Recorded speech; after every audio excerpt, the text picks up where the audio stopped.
you graduated from Dayton, and then you're like, I need to get out of Dayton. I want to go back home. Is that what happened, or did you send it all over the place, going wherever someone wants me is where I will go? I got a job for 6 weeks at a station in Lexington, Kentucky called WKQQ. And it was an overnight position that paid about $140 a week. And had no car, and it just didn't work out. It was not meant for me. I left 6 weeks in, went back home, worked for a carpet installing company for about a month. And then I would get the job at I-95, where I was there for almost 10 years. Mm.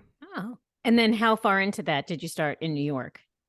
That would have been about 5-6 years in.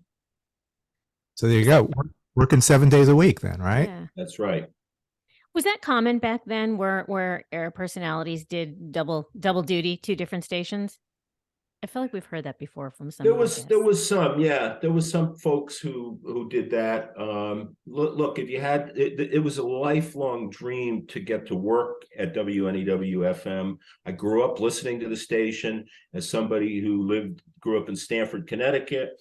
So when Charlie Kendall, who was the program director, said, "No, I don't really have any positions open unless you want to do some weekends," I absolutely jumped at the chance. And you ended up you were the morning guy at I-95? Is that? I was mornings and program director at that time. Yep. Wow. Program director, and then you would go to do a part-time gig. That's right. That's how well radio pays. Okay. Well, yeah, but you want to be in New York. And to put it in perspective, I made more 2 days a week in New York than I did 5 days a week. Yeah. Radio is always weird in that you're always, depending if you're in a small market, it's like we know you're going to leave eventually. You're going to move somewhere else. You know, it's like a training ground, I guess, and everyone has to accept that. Yep. I mean, as the program director, who were you nurturing? Who was on there? There was a guy by the name of Ethan Carey, who was at that station, I-95. He may still be there. I think he may have been redelegated, but I hired him back then, and he, until recently, is still there. So he was part of that. It's a guy named Tim Sheehan who ultimately would program I-95. I think he works now for WPLR in New Haven. There was a couple of characters here and there that we let in the door, whose names escape me at the moment. But I worked for a gentleman by the name of John Fulham, and John would go on to run CBS radio for a while. We were fortunate to get him to work for us when I worked for Greater Media, and we're still friends to this day. So that's great. And this was an album rock format, correct? So this was album rock, although when there was a period of time that early on, when K-Rock captured the fancy of the nation, that I-95 went down the rock of the 80s road. And it lasted about 9 months. It was hard to get members of that staff to even know how to pronounce Depeche Mode, no less play it.